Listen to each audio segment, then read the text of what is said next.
Hello friends, this is Mahir. Welcome to my YouTube channel Mahir diamond classes. Friends, जैसे कि आप देख पा रहे हैं, आज हम क्लास लेकर आए हैं डीएलएड सेकंड सेमेस्टर की पेपर नंबर 5 की। ओके, जो आज हमारा सब्जेक्ट होने वाला है सोशल साइंस। इस सब्जेक्ट की आज हम थर्ड क्लास लेकर आए हैं। इससे पहले हमने 2 क्लास कंप्लीट कर लिए हैं, जिसमें हमने 150 क्वेश्चन कंप्लीट कर लिए हैं। ठीक है, तो आज हम 151 से आगे क्लास को शुरू करेंगे। ठीक है, तो जितने भी न्यू स्टूडेंट हैं प्लीज़ इस चैनल को सब्सक्राइब कर लें, बेल आइकन को प्रेस कर लें, ताकि आने वाली न्यू वीडियो का नोटिफिकेशन आपको सबसे पहले पहुंच जाए और वीडियो को आप सबसे पहले देख लें। ओके, अगर वीडियो पसंद आए तो लाइक करना और कमेंट करके ज़रूर बताना कि आपको वीडियो कैसी लगी। ठीक है, और अपने फ्रेंड्स के साथ भी ये वीडियो शेयर करना। ठीक, तो इस वीडियो के अंदर जैसे कि आपको पता है कि हम वेरी शॉर्ट क्वेश्चन कर रहे हैं, कि वेरी शॉर्ट क्वेश्चन की हमने सीरीज स्टार्ट की थी। तो ये आज हमारी थर्ड क्लास है, और इसके अलावा हमारे जो 3 सब्जेक्ट बचते हैं उनकी भी बहुत जल्द आपको मैराथन या सीरीज के रूप में हम स्टार्ट करने वाले हैं। ठीक है, तो स्टार्ट करते हैं हम अपने क्वेश्चन नंबर 151 से। वर्तमान में भारतीय राष्ट्रीय आय में कृषि का योगदान कितना है? ठीक है, तो कितना है? 35%। ठीक, नेक्स्ट क्वेश्चन नंबर 152, प्रमुख खाद्यान्न फसलें कौन कौन सी हैं? तो इसका आंसर क्या होगा? प्रमुख खाद्यान्न फसलें नंबर 1 चावल, गेहूँ, मक्का, मोटे अनाज, और नंबर 2 में क्या है? दालें। ठीक है, ये क्या है? हमारी प्रमुख खाद्यान्न फसलें हैं। ठीक, नेक्स्ट क्वेश्चन नंबर 153, हरित क्रांति का प्रमुख दोष क्या है? हमसे दोष पूछा है कि हरित क्रांति का दोष क्या है, तो कुछ फसलों तक सीमित होना। ठीक है, नेक्स्ट क्वेश्चन नंबर है हमारा 154, मुद्रा का अर्थ क्या है? ठीक, तो मुद्रा का अर्थ क्या है कि मुद्रा में वे सब वस्तुएं शामिल होती हैं जो किसी भी समय एवं स्थान पर बिना संदेह और बिना किसी जांच के अन्य वस्तुओं और सेवाओं को खरीदने और व्यापारिक दायित्वों को चुकाने के साधन के रूप में प्रचलित है। ठीक है, उसे क्या बोलते हैं? मुद्रा। ठीक, नेक्स्ट क्वेश्चन नंबर 155, चेक क्या होता है? तो चेक एक शर्त रहित लिखित आज्ञापत्र होता है। ठीक है, नेक्स्ट क्वेश्चन नंबर, चेक कितने प्रकार के होते हैं? तो चेक 3 प्रकार के होते हैं। नंबर 1 धारक चेक, नंबर 2 आदेश अनुसार चेक, और नंबर 3 होता है रेखांकित चेक। ठीक है, next question number 157, bank draft क्या है? बैंक ड्राफ्ट डिमांड ड्राफ्ट जिसे बोलते हैं, तो एक आज्ञापत्र होता है। ठीक है, बैंक ड्राफ्ट क्या है? एक आज्ञापत्र है जिसको लिखने वाला बैंक अपनी अन्य शाखा को आदेश देता है कि उसमें लिखित धनराशि का उसमें लिखित व्यक्ति शाखा संस्था को मांगने पर भुगतान कर दे। ठीक है, उसे बोलते हैं bank draft. Next question number 158, प्रतिज्ञा पत्र क्या है? प्रतिज्ञा पत्र क्या होता है? तो प्रतिज्ञा पत्र एक महत्वपूर्ण साख पत्र होता है। ठीक है, क्या होता है? एक महत्वपूर्ण साख पत्र। प्रतिज्ञा पत्र शर्त रहित प्रतिज्ञा होती है। इसमें क्या होती है? एक शर्त रखी जाती है, उसके बाद प्रतिज्ञा ली जाती है इसमें। ठीक है, नेक्स्ट क्वेश्चन नंबर 159, हुंडी क्या है? तो हुंडी क्या है? भारतीय भाषा में लिखा गया साख पत्र ही हुंडी है, जिसमें लिखने वाला किसी निश्चित व्यक्ति को आश्वासन देता है कि वह उसमें लिखित धनराशि का भुगतान स्वयं को या उसमें लिखित व्यक्ति को अथवा उसके आदेश अनुसार धारक को दे दें। इस पर मूल्य अनुसार टिकट लगाया जाता है। ठीक है, तो उसे क्या बोलते हैं? हुंडी। ठीक, नेक्स्ट क्वेश्चन नंबर 160, कृषि के क्षेत्र में क्रांति की शुरुआत कब हुई? तो कृषि के क्षेत्र में क्रांति की शुरुआत जो हुई है 1960 में हुई है। ठीक है, 1960 में। नेक्स्ट क्वेश्चन नंबर 161, चीनी यात्री फाहियान किसके शासनकाल में भारत आया था? ठीक है ना, तो चीनी यात्री जो फाहियान था वो चंद्रगुप्त विक्रमादित्य के शासनकाल में भारत आया था। चंद्रगुप्त विक्रमादित्य के शासनकाल में कौन भारत आया था? फाहियान।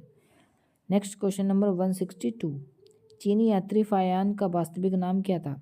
तो इसका नाम था कुंग। क्या था? कुंग।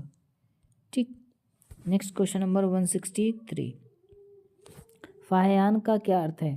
फाह्यान का अर्थ है धर्मगुरु अथवा धर्म रक्षक। ठीक। नेक्स्ट क्वेश्चन नंबर 164, गुप्त वंश का अंतिम योग्य शासक कौन था? तो गुप्त वंश का अंतिम योग्य शासक था स्कंद गुप्त विक्रमादित्य। ठीक है। नेक्स्ट क्वेश्चन नंबर 165, हूण आक्रमणकारी कौन थे? तो हूण लोग जो मध्य एशिया के खानाबदोश जंगलों के समूह थे। ठीक है। नेक्स्ट क्वेश्चन नंबर 166, पुष्यभूति वंश का प्रथम प्रभावशाली शासक कौन था? तो हर्षवर्धन था। ठीक है। नेक्स्ट क्वेश्चन नंबर 167, हर्ष के शासनकाल में प्रांतों को क्या कहा जाता था? तो भुक्ति कहते थे। ठीक है। नेक्स्ट क्वेश्चन नंबर 168, हर्ष के समय के किन्हीं दो विद्वानों के नाम लिखिए।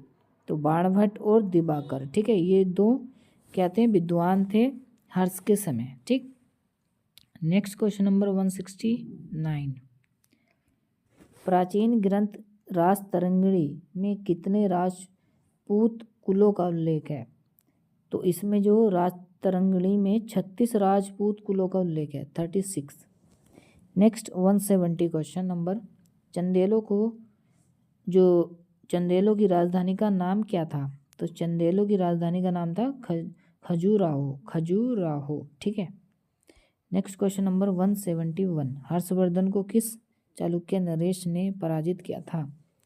तो हर्षवर्धन को पुलकेशिन द्वितीय जो था चालुक्य नरेश ने पराजित किया था। ठीक है। यानी कि हर्षवर्धन को पुलकेशिन द्वितीय चालुक्य नरेश ने पराजित इसको किया था। ठीक है। नेक्स्ट क्वेश्चन नंबर 172, राष्ट्रकूल वंश के प्रमुख शासकों के नाम लिखिए। नंबर 1 कृष्ण प्रथम, नंबर 2 ध्रुव तारा वर्ष, नंबर 3 गोविंद द्वितीय और नंबर 4 था अमोघ वर्ष। ठीक है। ये क्या थे? राष्ट्रकूल वंश के प्रमुख शासक थे। ठीक है। नेक्स्ट क्वेश्चन नंबर 173, चोल वंश के 4 प्रमुख शासकों के नाम लिखिए। नंबर 1 आदित्य प्रथम, नंबर 2 राजराज प्रथम, नंबर 3 राजेंद्र द्वितीय और नंबर 4 कुलोत्तुंग। ठीक है। ये क्या थे? 4 चोल वंश के शासक थे। ठीक है। नेक्स्ट क्वेश्चन नंबर 174, पल्लवकालीन यानी कि मत विलास प्रहसन किसके द्वारा रचित कृति है? तो महेंद्र वर्मन के द्वारा रचित गई ये कृति है। नेक्स्ट 175 क्वेश्चन नंबर, वेंगी के चालुक्य राजवंश का संस्थापक कौन था? वेंगी के चालुक्य राजवंश का संस्थापक था Vishnuvardhana. Next question number 176, Vatapi Chalukya राजवंश की स्थापना किसने की थी? तो किसने की थी? वातापी चालुक्य राजवंश की स्थापना जय सिंह ने की थी। इंपॉर्टेंट क्वेश्चन है। ठीक है। नेक्स्ट क्वेश्चन नंबर 177, पल्लव वंश की राजधानी कहाँ थी? तो पल्लव वंश की राजधानी कांची में थी। ठीक। नेक्स्ट क्वेश्चन नंबर 178, इस्लाम धर्म के प्रवर्तक प्यारे नबी करीम मोहम्मद सल्लल्लाहु अलैहि वसल्लम का जन्म कब और कहाँ हुआ? ठीक है। तो इस्लाम धर्म के प्रवर्तक जो प्यारे नबी करीम मोहम्मद सल्लल्लाहु अलैहि वसल्लम का जन्म 570 ईस्वी यानी कि हिजरी संवत में 53 वर्ष पूर्व हुआ था। ठीक है। जो हुआ था अरब के मक्का शरीफ में हुआ था। ठीक है। कहाँ हुआ था? अरब के मक्का शरीफ में हुआ था। ठीक। नेक्स्ट क्वेश्चन नंबर 179, गजनबी वंश को किस और अन्य नाम से जाना जाता है? तो गजनबी वंश को यामिनी वंश के नाम से भी जाना जाता है। Next question number 180,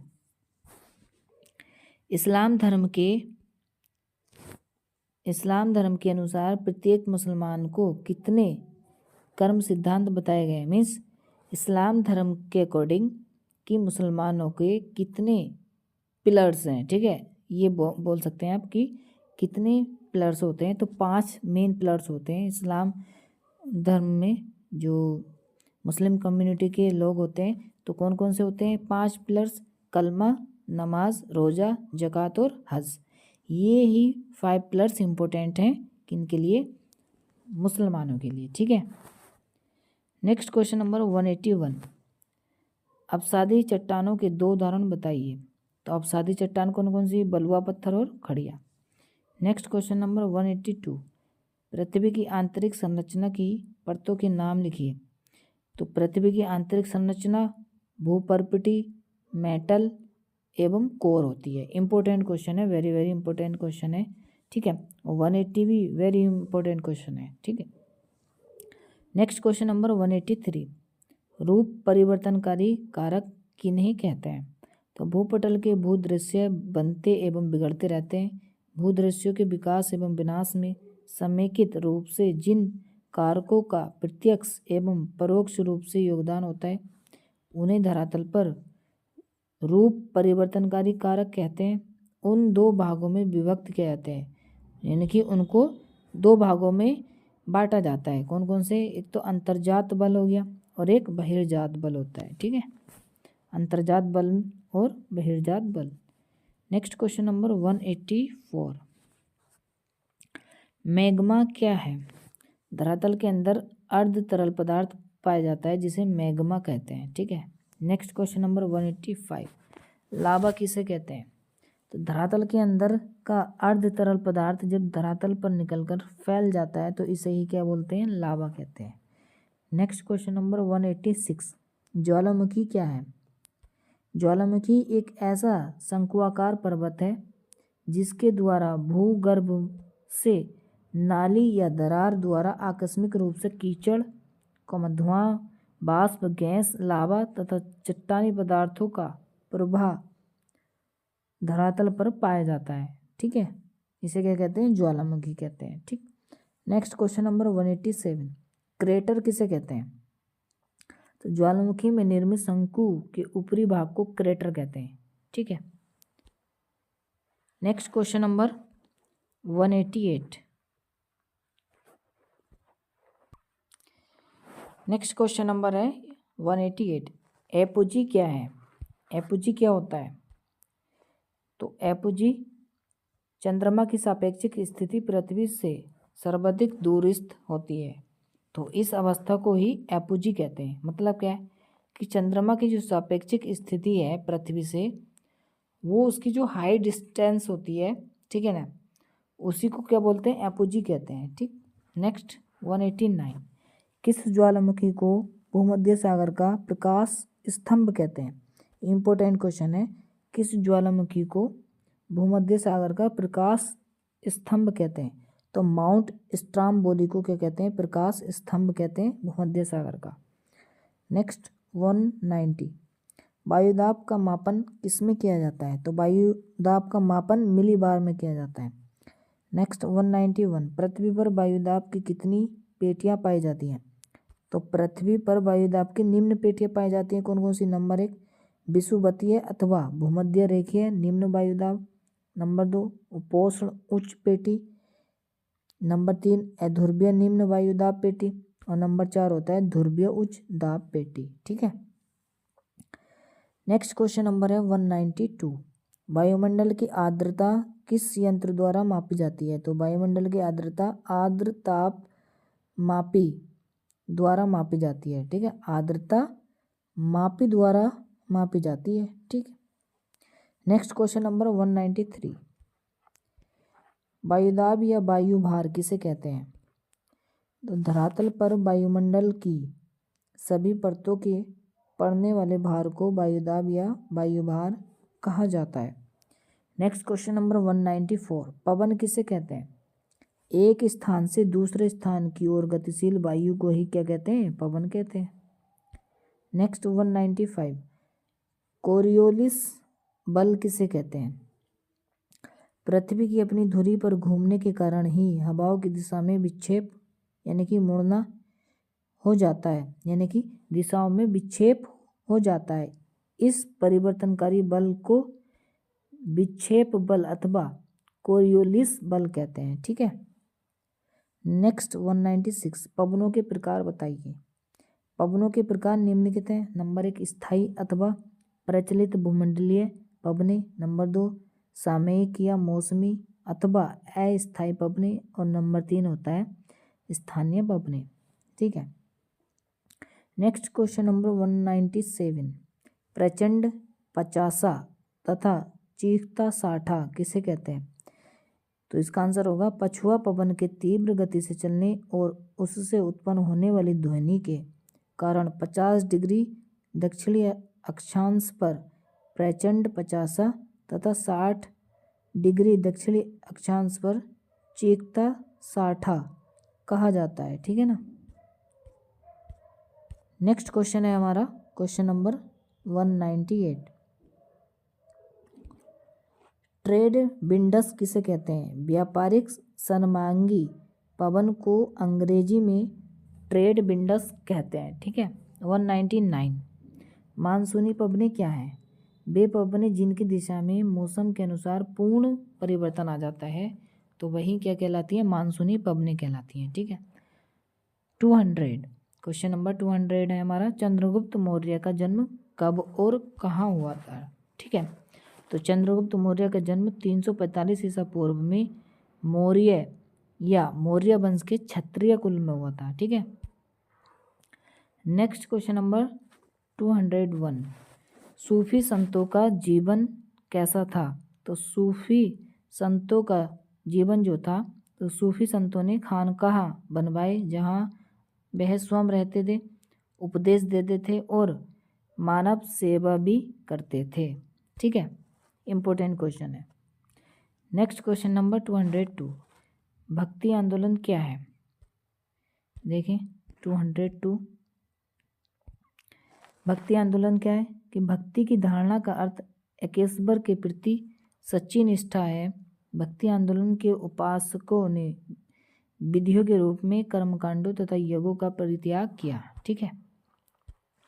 next question number है 203, एक कैलेंडर वर्ष में अधिकतम कितने ग्रहण होते हैं? तो 7 ग्रहण होते हैं एक कैलेंडर वर्ष में। ठीक है।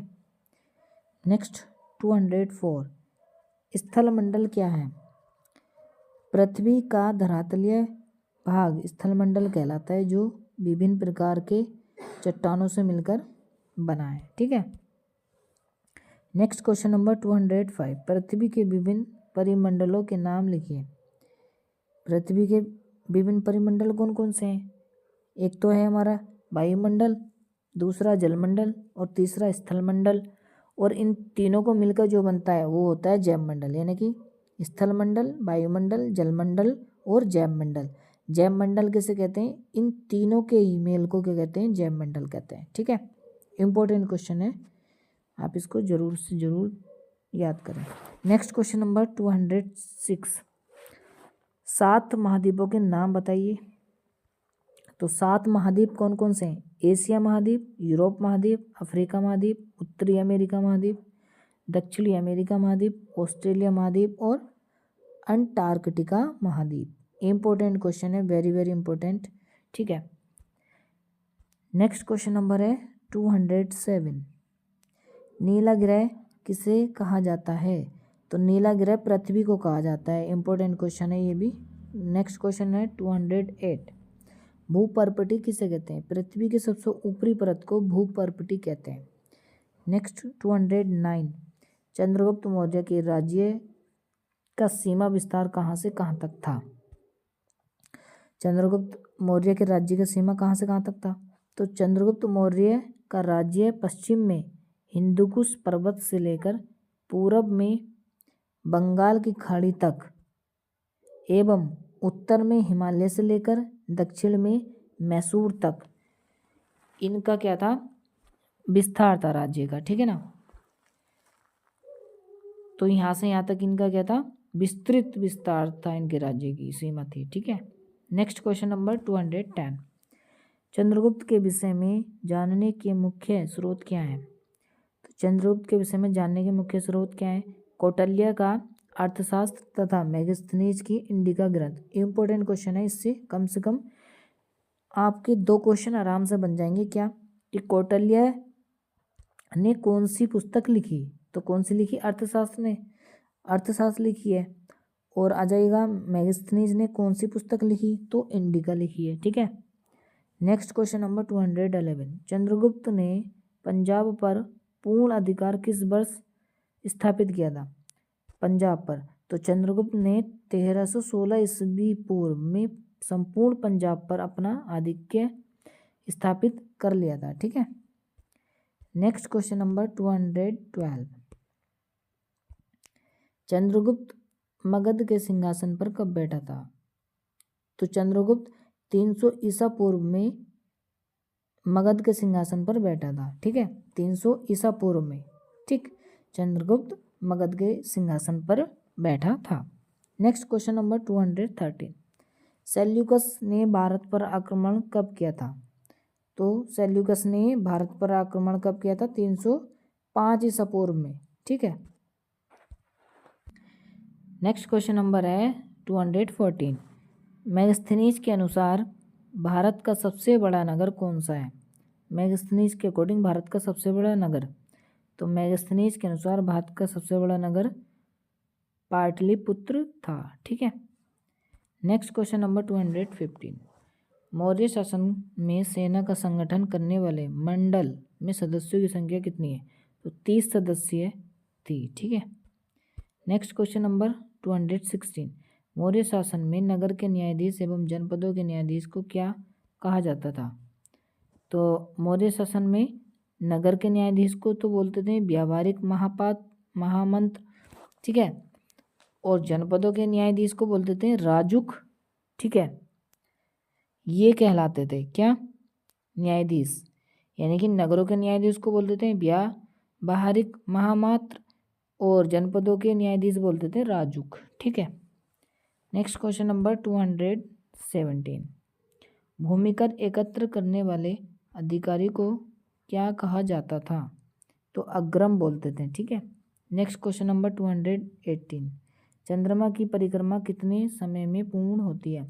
तो चंद्रमा अपने अक्ष के परितः लगभग 29 दिनों से कुछ अधिक समय में एक परिभ्रमण पूरा करता है। ठीक है। Next question number 219। मौर्य प्रशासन में तीर्थ क्या है?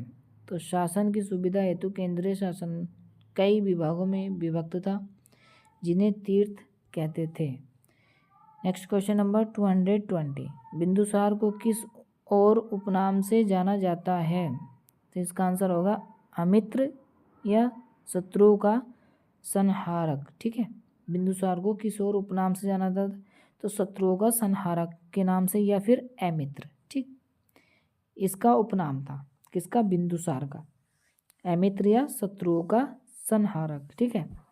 Next question number 221। परमार वंश का प्रथम स्वतंत्र शासक कौन था? तो सियक अथवा श्रीहर्ष परमार वंश का प्रथम स्वतंत्र शासक था। नेक्स्ट क्वेश्चन नंबर है 222। गढ़वालों का सर्वाधिक योग्य एवं शक्तिशाली शासक कौन था? तो इसका आंसर होगा गोविंद चंद्र 1114 से 1115 ईस्वी। ठीक है। Next question number 223। जयचंद्र किस युद्ध में पराजित हुआ था? नेक्स्ट क्वेश्चन है हमारा कि जयचंद्र किस युद्ध में पराजित हुआ था? जयचंद्र, तो जयचंद्र जो था चंदावर के युद्ध में पराजित हुआ था। ठीक है। Next question number 224। अवंती सुंदरी कौन थी? तो अवंती सुंदरी एक विदुषी महिला थी। ठीक है। Next question number 225। Qutbuddin Aibak का राज्यारोहण यानी कि राज्यारोहण कब हुआ? तो ऐबक का राज्यारोहण 25 जून 1206 ईस्वी में हुआ था। Next question number 226। चालीसा क्या है? तो चालीसा तुर्की यानी कि 40 तुर्की सरदारों का गुट चालीसा कहलाता है। मतलब कि चालीसा क्या है? कि 40 तुर्की सरदारों का गुट। ठीक है, 40 तुर्की सरदारों का गुट क्या कहलाता है? चालीसा कहलाता है। Next question number 227। Qutub Minar का निर्माण कार्य किसने पूरा करवाया था? तो इल्तुतमिश ने इसको कंप्लीट कराया था कुतुब मीनार को। ठीक है ना। Next question number 228। सल्तनत कालीन पहली महिला शासक कौन थी? तो रजिया सुल्तान थी। कब बनी थी? 1236 से 1246 तक, ठीक है ना। 10 साल रही थी ये महिला शासक, कौन, रजिया सुल्तान, 1236 से 1246 तक। नेक्स्ट क्वेश्चन, और इस क्लास का लास्ट क्वेश्चन होगा गाइज ये हमारा 229 कि खिलजी वंश का शासन कब से कब तक रहा। तो खिलजी वंश का शासन 1290 से 1320 ईस्वी तक रहा, ठीक है ना। कब तक रहा, 1290 से 1320 ईस्वी तक रहा। Good it.